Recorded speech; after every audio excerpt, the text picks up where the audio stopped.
할렐루야. 한 주도 평안하셨나요? 네, 건강하셨죠? 주중에 혹시 어디 먼데 다녀오신 분은 없으신가요? 뉴욕시티를 벗어나셨던 분. 저희는 뭐 이렇게 생활권에서 대부분의 삶을 살지만 사실 바울의 일생을 보면요, 그렇지 않았습니다. 복음 전하는 사명을 감당하기 위해서 바울은 참 여러 곳을, 많은 곳을 돌아다녔습니다. 한 곳에 머무르지 않았죠. 지금의 터키 지역인, 당시의 성경에 이제 아시아라고 불리는 지역은 지금 현재 터키를 이야기합니다.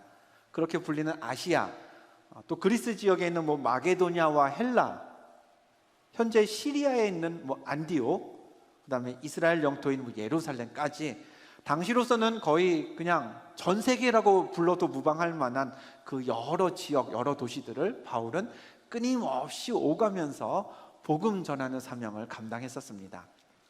그런 바울의 여행 루트를요, 우리는 이제 전도 여행이라고 부릅니다. 그리고 크게 그 전도 여행을 3번으로 1차, 2차, 3차, 4차로도 이름을 붙이는 경우가 있긴 하지만요, 크게 3번으로 나눠서요 구분을 하는데요. 오늘 말씀은요, 그 중에 3차, 3번째 전도 여행 중에 있었던 일입니다. 그리스에 속한 빌립보에 머물고 있던 바울이요, 바다를 건너서 지금의 터키에 속한 드로아라는 곳으로 가려고 빌립보를 떠났습니다. 바다를 건너니까 뭘 타고 갔을까요? 배를 타고 갔죠. 본문 6절은요, 그런 바울의 여정을 소개하고 있습니다. 같이 읽어보죠. 시작. 우리는 무교절 후에 빌립보에서 배로 떠나 닷새만에 드로아에 있는 그들에게 가서 이레를 머무니라. 자, 말씀 한번 잘 띄워놔 주시기 바랍니다. 바울 일행이요, 빌립보에서 배를 타고 출발했습니다. 그리고 드로아까지 며칠이 걸렸다고요? 닷새가 걸렸고요. 도착해서 며칠을 머물렀다고요?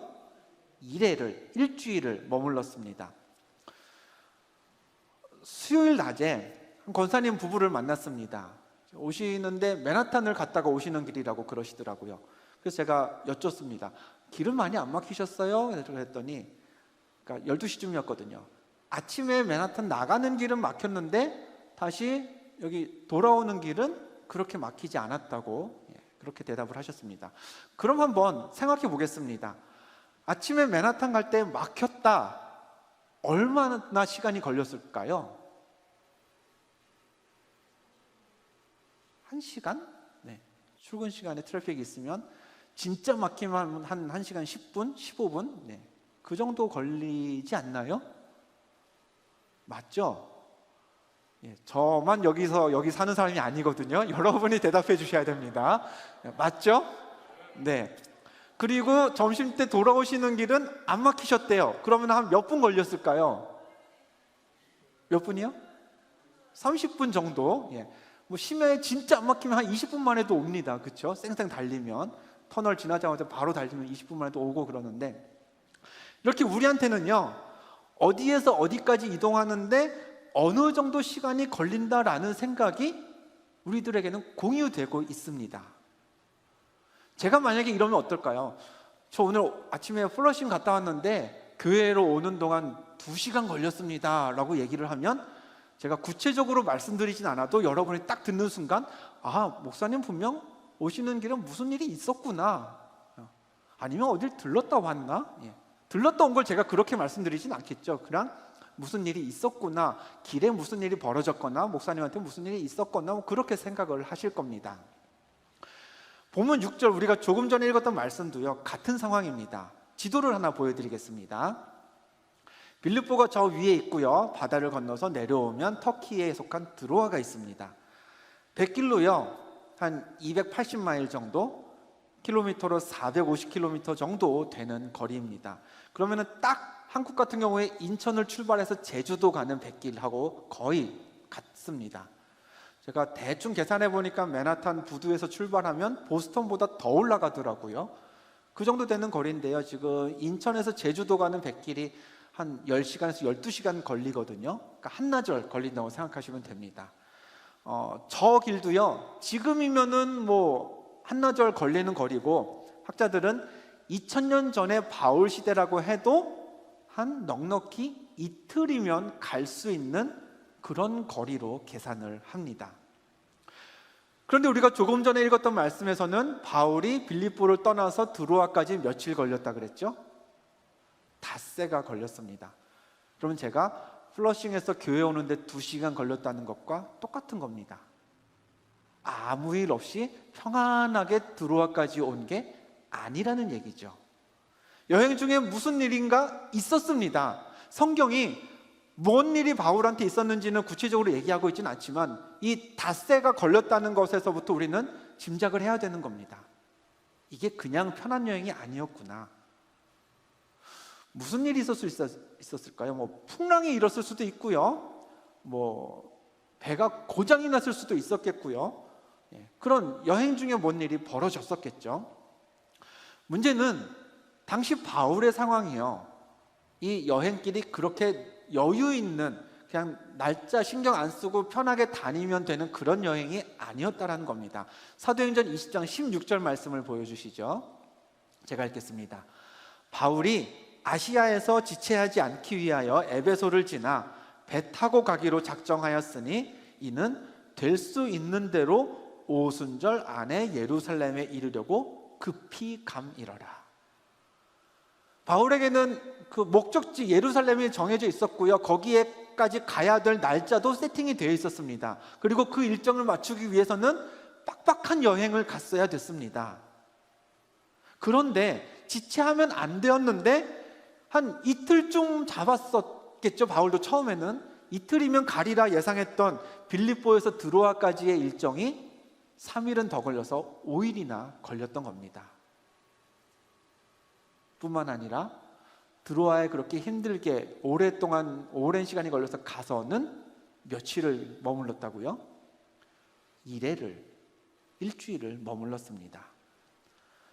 이것도요, 성경에 그 일주일이 바울이 일주일 머무는 동안 무슨 일을 했는지는 기록하고 있지 않습니다.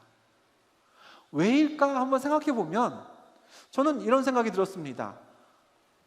바울이 이 오랜 시간 갔으니 그만큼 힘들지 않았을까요? 힘들어서 일주일 동안 아무 일 못하고 그냥 쉬었던 건 아닐까? 혹시 멀미하시나요? 저는 멀미를 잘합니다. 그래서 장거리를 가면은 운전하는 거 아니면은 버스는 어지간하면 안 탑니다. 차라리 기차를 타는 편이거든요. 그 버스를 타면은 SMS만 보내도 멀미가 나는 정도여서 차를 그렇게 좋아하진 않습니다. 바울이요, 배에서 고생을 해도 5일을 고생했다고 생각해 보겠습니다. 그럼 드로아에 딱 와서요, 뭘 할 수 있었을까요? 못했을 겁니다.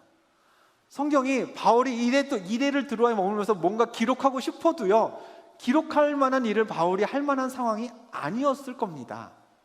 그래서 그냥 짧게 이래를 머물렀더라 라고 했겠죠. 이 여행 한번 보겠습니다. 한마디로 빌립보를 출발할 때부터요, 바울의 여행은요, 꼬일 대로 꼬이기 시작했습니다. 정해진 시간에 오순절 되기 전까지 목적지 예루살렘에 가야 했는데 드로아에 가는 데에만 예상보다 며칠이 더 걸렸고요, 그리고 그렇게 고생한 탓에 드로아에서 또 한참을 쉬어야 했습니다. 이렇게 계획이 꼬여버렸으니 바울이 어떻게 했을까요? 조급했겠죠. 날짜를 막 따져야 됐겠죠. 서둘러서 움직여야겠죠. 근데 신기하게도 바울은요, 그렇게 하는 대신 묵묵히 조금 힘든 여행에서 회복하자마자 자기 할 일을 바로 했습니다. 본문 7절 화면을 보시고 우리 같이 읽어보겠습니다. 시작. 그 주간의 첫날에 우리가 떡을 떼려 하여 모였더니 바울이 이튿날 떠나고자 하여 그들에게 강론할세 말을 밤중까지 계속하매라고 했습니다. 그 주간의 첫날, 주일을 다른 식으로 표현한 겁니다. 일주일을 쉰 바울이 조금은 이제 회복이 되었나 보죠. 주일을 맞아서요, 떡을 떼려고, 곧 예배하려고 모였습니다. 그리고 스케줄상 내일은 정말 다음 날에는 떠나야 했습니다. 그러니까 이날이 지금 드로아에서 보내는 마지막 날이죠. 근데 한 일이 드로아에서는 아무것도 한 게 없습니다. 그래서 이날이라도 뭔가 해야겠다 생각한 바울이요, 모여서 밤중까지, 늦은 밤까지 하나님의 말씀을 계속 전했다라고 7절 말씀에 기록하고 있습니다. 거기까지는 좋습니다. 하루라도 열심히 사명을 감당한 거죠. 그런데 안 그래도 이미 꼬일 대로 꼬여버린 그 바울에게 또 하나의 사건이 터집니다. 본문 9절, 우리에게 그래도 익숙한 사건이죠. 유두고라 하는 청년이 창에 걸터 앉아 있다가 깊이 졸더니 바울이 강론하기를 더 오래 하매 졸음을 이기지 못하여 3층에서 떨어지거늘 일으켜보니 죽었는지라. 이름이 뭐라고요? 유두고라는 청년이 건물 3층에 걸터 앉아서 말씀을 듣다가 졸아서 창에서 떨어져 죽었습니다. 생각해 보세요. 제가 여기서 말씀을 전하는데 누가 쿵 떨어졌어요. 숨을 안 쉰대요. 예배가 드려질 수 있을까요? 충격을 받은 여러분도 분위기가 뒤숭숭 할 거고요. 제가 아무리 이렇게 진정시키고 이렇게 말씀을 전하려고 해도 저도 아마 집중이 안 될 것 같습니다. 제대로 말씀을 전하기가 어려운 분위기죠. 그런데 대단한 게 바울은요, 담담했습니다. 내려가서요, 쓰러진 유두고를 안고 뭐라고 그랬죠? 생명이 이 안에 있다, 죽은 게 아니다 라고 반론을 펴니다. 성경은요, 이 청년이 다시 벌떡 일어났다 라고는 기록하고 있지 않습니다. 그냥 바울 혼자서 얘 죽은 거 아니야, 생명 있어 라고 그냥 혼자 선포만 했습니다. 아마도 이 쓰러진 청년이 회복하는데 시간이 좀 걸리지 않았을까 생각할 수 있는 부분이죠. 어쨌든 바울은 누가 떨어져 죽었든 살았든 아니면 회복 중이든 상관하지 않고요, 계속 무엇을 했을까요? 보면 11절을 보면 이렇게 되어 있습니다. 올라가 떡을 떼어 먹고 오랫동안 곧 날이 새기까지 이야기하고 떠나니라. 이거 잠깐 띄워놔 주시죠. 다시 올라갔습니다. 아마 바울이 처음에는 좀 이렇게 높은 곳에서 말씀을 전했나 봐요. 그러다가 밑에서 떨어진 사고가 나니까 내려가서 살펴보고 아니다, 생명이 있다 얘기한 다음에 다시 올라왔습니다. 올라와서 뭐 했다고요? 먹었어요. 빵을 먹었어요. 식사했단 얘기예요. 유두고가 괜찮다고 분명히 믿었기 때문에 음식이 넘어갔겠죠. 그리고 어떻게 했나요? 날이 새기까지 하나님의 말씀을, 예수 그리스도를 이야기하고 그리고 떠났습니다. 완전 멘탈 갑 아닌가요? 사람이 죽었는데 확인하고 괜찮네 하고서 와서 밥 먹고 밤새 말씀을 전했습니다. 대단하죠?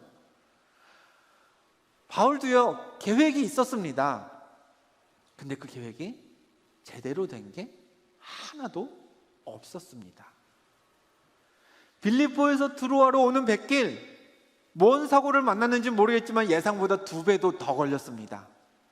서둘러 예루살렘으로 가야 했는데 그러지 못하고 일주일을 쉬어야만 될 만큼 피곤한 여행길이었습니다. 마지막 날 딱 하루라도 짬을 내서 하나님 말씀 좀 제대로 전해보자 했는데 그것도 그 중에 또 사고가 일어났습니다. 근데 중요한 사실은요, 계획을 망가뜨리는 이 모든 어려움에도 불구하고요, 오늘 읽은 말씀을 보면요, 바울이 흔들렸다라는 내용이 없습니다. 낙심하지도 않았습니다. 실망했다는 이야기도 그런 표현이 없습니다. 그저 바울은 뭐 했나요? 쉬어야 하면 쉬고 힘들면 힘든 대로 있었다가 기회가 생길 때마다 해야 할 일을 할 수 있게 되었을 때 최선을 다해서 자기 일을 했습니다. 무슨 일이요? 복음 전하는 그 일이요. 그리고 바울이 그렇게 끝까지 사명 다하니까 어떤 결과가 일어났습니까? 보면 12절 마지막 말씀을 우리 화면을 보고 같이 읽겠습니다. 시작. 사람들이 살아난 청년을 데리고 가서 적지 않게 위로를 받았더라. 아멘. 살아난 청년 누구요? 유두고를 데리고 가서 위로를 받았습니다. 거꾸로 생각해 볼까요? 막 엉키는 스케줄 때문에 바울이 막 조급했다면 이렇게 위로받는 사람들이 있었을까요? 목적지까지 가야 할 시간이 정해져 있어서 말씀 그냥 여기선 생략하자라고 그 할 일을 다음으로 미루었다면 그날 드로아에 모였던 이 사람들이 위로받을 수 있었을까요? 하나님은 끊어진 생명도 살리실 거야 라는 믿음이 없어서 예배 중에 쓰러진 유두고 때문에 바울이 막 우왕좌왕했다면 그 이후에 그가 전했던 그 메시지가 사람들에게 위로를 줄 수 있었을까요? 우리도 여러 가지 계획을 세우면서 살아갑니다. 일주일을 계획하고요. 뭐 더 작게는 하루하루를 계획을 하죠. 오늘 내 스케줄 이런 게 있네. 누구 만나겠네. 오늘은 어디 가야겠구나. 그리고 한 해를 계획하고 또 인생 전체를 계획하면서 살아가는 게 우리들의 삶입니다. 그리고 어떤 계획이 세워지느냐에 따라 목표도 세우고 또 그에 따른 기대도 갖게 되죠. 그런데 어떠신가요? 한 해, 두 해 이 땅을 살아가다 보면 우리가 다 느끼지 않습니까? 계획을 아무리 촘촘히 세워놔도 아무리 빈틈없이 준비해도 무너질 때가 있습니다. 예정보다 훨씬 늦게 드로아에 도착했던 바울처럼요, 우리가 계획했던 것보다 훨씬 늦게 일들이 성취되기도 하고요. 예정이 없었지만 일주일을 그냥 놀면서 쉬어야만 했던 바울처럼 빨리 움직여야 되는데 아무것도 못하고 그냥 답답하게, 마음은 답답한데 몸은 쉬어야 되는, 가만히 있을 수밖에 없는 그런 상황에 처할 때도 있습니다. 또 말씀 전하는 중간에 유두고가 떨어져서 죽었던 것처럼 불의의 사고가 일어나서 계획이 틀어지기도 하죠. 바울의 계획이요, 자기 욕심 채우려는 계획도 아니었습니다. 생각해보면 바울의 계획은 교회를 세우기 위한 계획이었고요, 하나님 말씀을 전하려는 선한 계획이었습니다. 그런데 그런 선한 계획도 송두리째 흔들릴 수 있다는 게 오늘 말씀이 우리에게 보여주고 있죠. 그런데 우리가 기억해야 될 건 이겁니다. 제 마이크가 흔들리는 걸 기억하지 마시고요. 우리가 기억해야 될 건 이겁니다. 바울은 아무리 계획이 흔들려도 마음까지, 그 자신의 믿음까지 흔들리진 않았다라는 거죠. 오늘 본문에는요, 이런저런 사건과 사고는 가득합니다. 근데 말씀드렸죠. 바울이 다급해했다, 바울이 조바심을 냈다, 바울이 낙심했다, 이런 기록이 없습니다. 바울은 그저 묵묵하게 늘 그래왔던 것처럼 자기 자신이 해야 할 사명을 다 했습니다. 시간 나는 대로, 기회 닿는 대로 하나님 말씀을 전할 따름이었습니다. 그러자 드로아에서 무슨 일이 있었나요? 죽은 사람이 살아나는 기적이 일어났고요, 사람들이 큰 위로를 받았다고 기록되어 있습니다. 여러분은 지금 무엇을 계획하고 계십니까? 오늘은 여러분이 계획하고 있는 어떤 일을 놓고 기도하기 위해서 이 자리에 나오셨습니까? 무엇을 계획하든 우리 힘으로는요, 계획대로 된다라는 걸 보장할 능력이 없습니다. 그런 일이 우리에게는 능력이 없습니다. 일이 어떻게 틀어질지 모르죠. 대신 우리에게 필요한 고백은 이거 아닐까요? 내 길은 하나님이 인도해 주신다. 나는 예수님이 이끌어 주신다. 내 생각처럼 진행되지 않을 수는 있지만 성령께서 나를 때마다 도와주신다. 그 믿음으로 우리도 바울처럼 행동해야 할 줄로 믿습니다. 흔들림 없이 견실하게, 흔들리지 말자는 거죠. 순간순간 바울처럼 사명을 다하면, 그러면 오늘 말씀에서 있었던 것처럼 유두고가 살아났듯이 우리도 놀라운 일을 경험하게 될 줄 믿습니다. 또 그런 우리를 보면서 위로받는 사람들이 생길 줄로 믿습니다. 모든 계획이 다 쓸모없다는 말씀이 아닙니다. 계획은 세워야죠. 중요한 일일수록 더 철저하게 계획해야겠죠. 그러나 명심하십시오. 철저한 계획일수록 철저하게 하나님께 맡길 수도 있어야 합니다.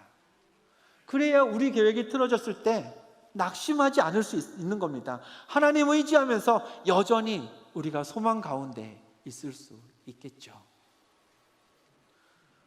앞서 우리가 현금 시간에 조금 전에 찬송했습니다. 가사를 보여주실까요? 나의 갈 길 다가도록 예수 인도하시니 내 주 안에 있는 긍휼 어찌 의심하리요. 이렇게 찬양했는데요, 여러분도 믿으십니까? 나의 갈 길 다 가도록 예수님이 인도하신다는 것 믿으시나요?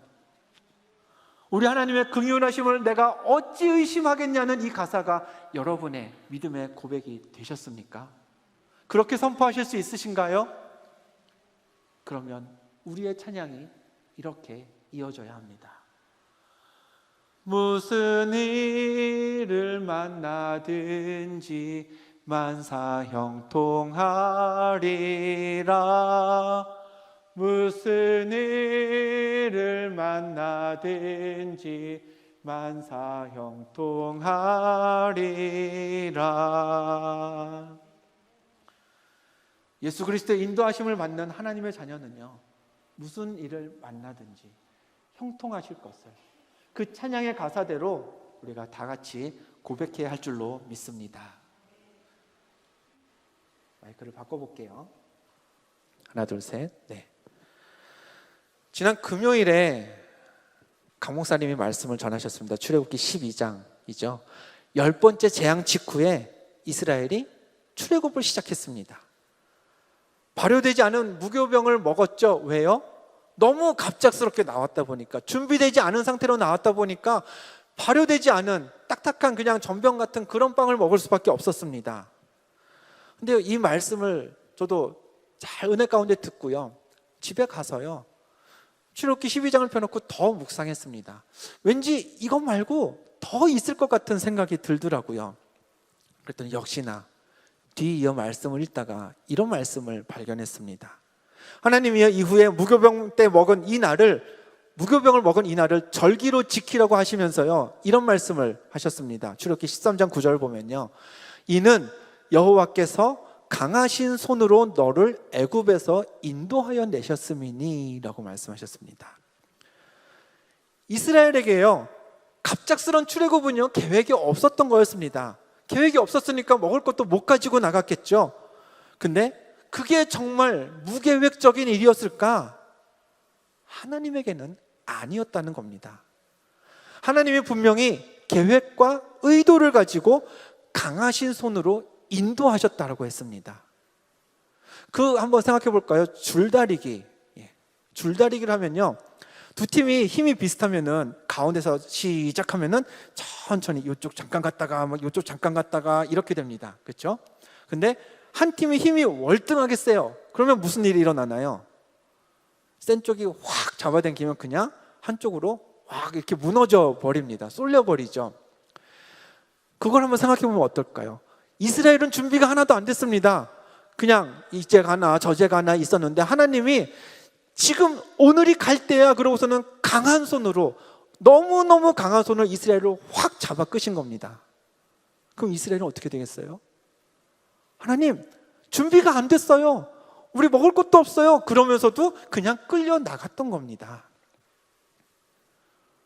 우리의 삶에도요, 나는 준비가 안 됐는데 내 계획은 계속 틀어지면서 이거 뭐야, 꼬일 대로 꼬이잖아, 이렇게만 생각되는데, 그런 삶의 이면에는 하나님이 강력한 손으로 나를 이끌고 계신구나 라는 믿음이, 우리의 계획이 꼬일 때 여러분에게 그 믿음이 여러분을 낙심치 않게 할 줄로 믿습니다. 그 믿음이 있으면요, 말씀드렸습니다만 유두고가 살아났듯이 놀라운 일들이 일어날 거고요, 우리의 흔들리지 않는 모습을 보면서 세상 사람들이 위로받는 역사가 또한 있을 줄 믿습니다. 인생의 계획은 어그러질 수 있습니다. 그러나 어그러질지라도 하나님께서 이루신 선한 일들의 증인이 되셔서 세상을 위로케 하는 믿음의 훌륭한 자녀들이 되시기를 주님의 이름으로 간절히 축원합니다.